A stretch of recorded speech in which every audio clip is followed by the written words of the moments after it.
Hello everyone. I'm a practicing attorney and a federal employee with EEO experience.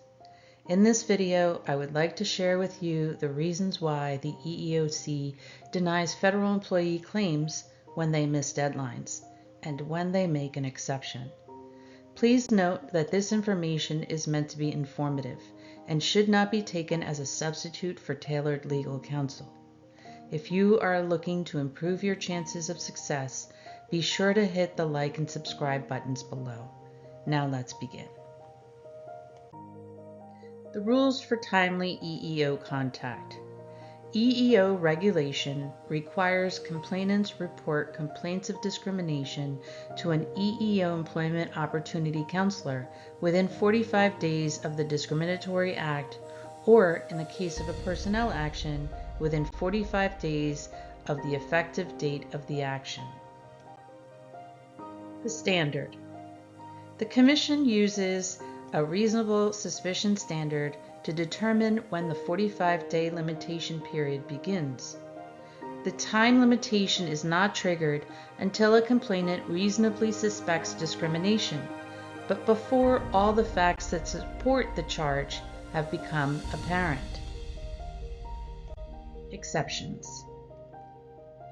Extensions of time limits are available when a complainant shows he or she was not notified of the time limits and was not aware of them.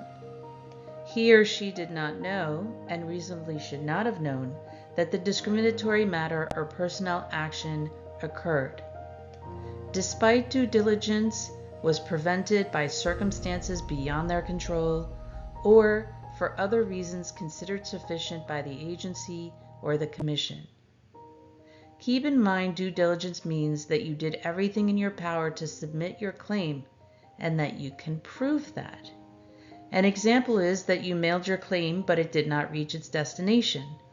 You should have a picture of the claim, the stamped envelope, and a post office receipt to submit to the court. What are other reasons? The commissions will review whether the respondent or the agency misconduct inappropriately induced the complainant to delay their filing. It is important to understand the legal concepts at work here. The EEOC is basing their decision on the idea of equitable estoppel. Equitable estoppel is when a complainant is influenced by an agency employee in a way that convinces them not to take advantage of their EEOC rights. In other words, the complainant relied on the agency's acts, words, or silence to their own detriment. It should be noted that there is a hostile work environment exception. In National Railroad Passenger Courts v. Morgan, the Supreme Court determined a hostile work environment claim is not time-barred if all of the acts constituting the claim are part of the same unlawful practice and at least one act falls within the filing period.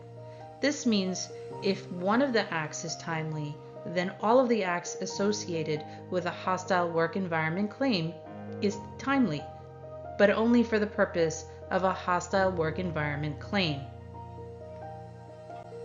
There is a reasonable accommodation exception. The Commission decided that because an employer has an ongoing obligation to provide a reasonable accommodation, failure to provide such an accommodation constitutes a violation each time the employee needs it. This means the failure to provide a reasonable accommodation charge can be filed until 45 days after an agency provides that reasonable accommodation. Thank you so much for watching. I hope this video makes it easier for you to participate in the EEO process. If you have questions or comments, please share them below.